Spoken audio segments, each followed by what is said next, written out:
Assalamualaikum warahmatullahi ta'ala wabarakatuh. Alhamdulillah wassalatu Rasulillah wa man tabi'an wa walah. Alhamdulillah, Allah dapat bagi kita peluang dan ruang untuk terus memahami, mengkaji, mendalami apa yang Allah turunkan dalam Al-Quran.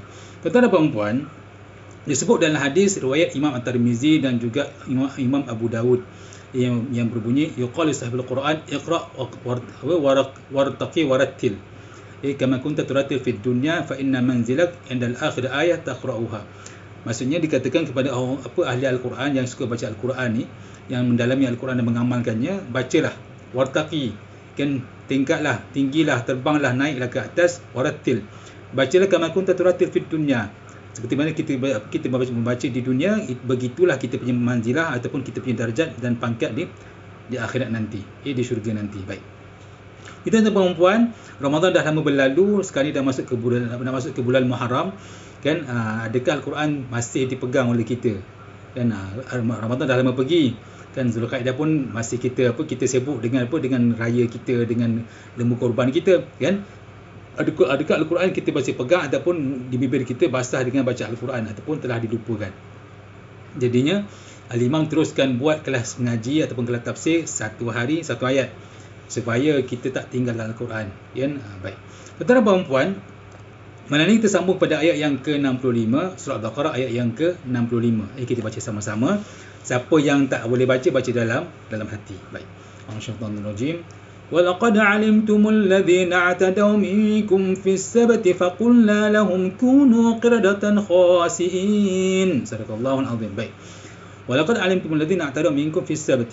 Kamu telah mengetahui wahai orang Yahudi, siapa di kalangan kamu yang mengingkari, yang melanggar, yang tidak ikut perintah Allah ataupun larangan Allah, supaya hari Sabtu tak keluar pergi memancing, pergi memburu, pergi menangkap ikan.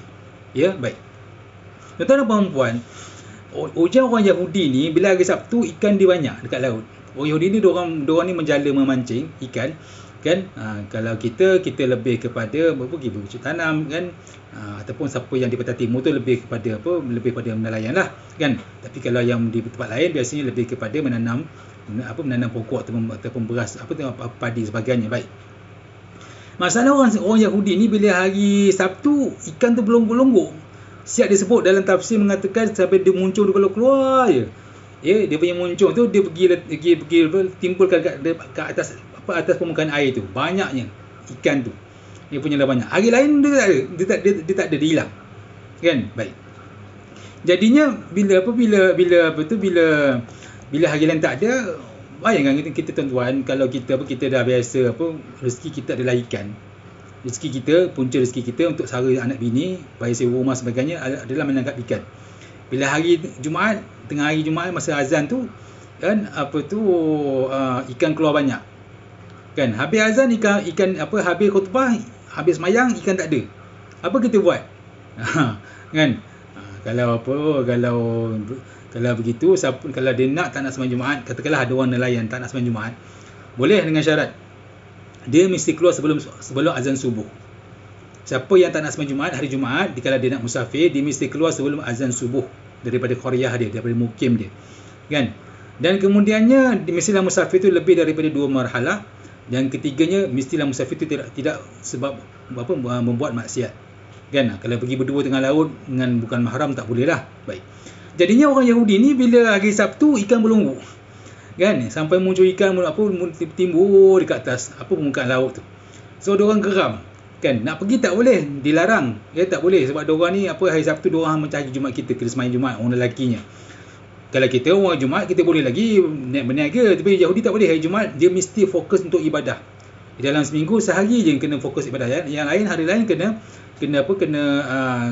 bekerja lah macam biasa. Baik, jadinya bila hari Sabtu ni, apa yang diorang buat, antaranya disebut dalam kitab tafsir, diorang letak umpan yang dipancing macam candak sotong tu, dilepaskan pada hari Jumaat ataupun malam Sabtu dilepaskan. Hari Ahad diorang ambil, kan. Logik akal, dia tak menjala, dia tak menangkap ikan hari Sabtu, hari Ahad dia ambil, kan. Baik, yang kedua dia buat macam mana? Dia korek lubang dekat tepi pantai tu, kan, air laut pun masuk. Kita korek lubang kat tepi pantai, air laut dia lepas, dia masuk lah. Jadi ikan-ikan yang timbul kat permukaan tu, dia ditolak di ombak, dia pun masuk ke dalam lubang yang kita korek tu, macam telaga tu. So dia kata, aku tak tangkap ikan hari Sabtu, cuma aku korek lubang hari Jumaat, hari Ahad aku ambil lah. Ikan masih segar lagi sebab ikan hidup dalam air masin. Nampak? Otak Yahudi. Kan dia nak cuba belit juga. Baik. Jadinya yang mula-mula ceritanya yang buat ni seorang je. Yang buat benda ni seorang, bukan ramai-ramai, seorang. Bila dia buat, kan, kemudian bila dia masak ikan, jiran dia baru, bawa ikan macam kita lah, biasa makan ikan panggang, kita bila kita bawa sesuatu punya dipanggang, kita tahu ini ikan apa, ini sotong, ini kerang, ini udang sebagainya. Ikan dipanggang kita ada bau yang tersendiri. Jirannya baru, dia kata, ini bau ikan, dia pun pergi majiran, kau tangkap ikan ke? Dia kata, ikan tak boleh tangkap ikan hari Sabtu. Memang aku tak tangkap ikan hari Sabtu, tapi aku letakkan umpan, letak macam candak sotong tu, dan aku lepaskan, hari Ahad aku ambil. Kan? Apa tu, ada seorang lagi tu, dia apa macam kita sebut tadi, dia korek lubang, kemudian ikan masuk hari Sabtu, hari Ahad dia ambil. Seorang buat, dua orang buat, tiga orang buat, empat orang buat, ramai-ramai buat benda yang sama. Kan, maknanya dua orang tangkap ikan hari lepaskan umpan hari Jumaat, ambil balik hari Ahad. Kan, baik. Kemudiannya benda tu dah tersebar. Orang Yahudi semua tahu hari Sabtu mesti duduk masjid, mesti beribadah, tak boleh buat benda lain. Yahudi punya, kan, baik. Tapi bila benda tu dah tersebar, dah diorang jual di pasar, Allah tak hukum lagi. Geng-geng ni Allah biarkan dulu. Allah tak hukum lagi. Allah biarkan, dan ikan tu sampai ke tahap diorang berani tangkap dan jual di pasar secara terang-terangan. Akhirnya Allah ubah muka diorang, badan diorang berupa dengan muka kera. Macam monyet. Kiradah tu maksudnya kera. Ya, baik. Dia macam muka monyet, macam muka kera. Dia macam muka orang hutan tu. Berubah. Perangai pun sama. Yang lompat-lompat. Baik. Dan waktu tu orang yang soleh, dia kata, yang ni dah melampau ni. Kan, sampai jual ke pasar, sampai ramai-ramai pergi ni, kita orang tak nak kena bala, sebab orang Yahudi tahu kalau dia orang buat satu benda, tak dia tegur orang yang buat tu, semua akan dibala, bukan seorang, semua akan dibala. Ya, baik. Jadinya dia orang kata, macam ni kita kena pisah. Siapa yang berdegil nak tangkap ikan, dia duduk kat kampung lain, kampung sebelah, buat penempatan lain. Yang kekal nak beribadah hari Sabtu, buat penempatan lain. Jadi dia orang pun dipisahkan dua tempat. Di satu tempat, satu kaum di tempat yang sebelah tu, dia orang ada pintu gerbang dia orang sendiri. Yang satu lagi yang baik-baik ni, dia orang di gerbang yang lain. Baik. Jadi benda tu berterusan, dan akhirnya satu hari, sampai satu ketika orang yang bahkan kampung yang baik ni, dia kata, mana pergi diorang ni?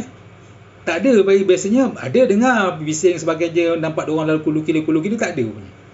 Jadi dia kata, apa jadi dekat kampung yang buat perangai tu. Jadi yang baik ni, geng yang baik, dia pun panjat ke pagar, tengok apa yang jadi. Bila dia orang panjat ke pagar, buka pintu, rupa-rupanya geng yang jahat tu dah berubah satu kampung menjadi kera. Ya, melompat menjadi kera. Dan akhirnya apa dia orang nak buat? Dia orang kesian, dia buka pintu, dia lepaskan.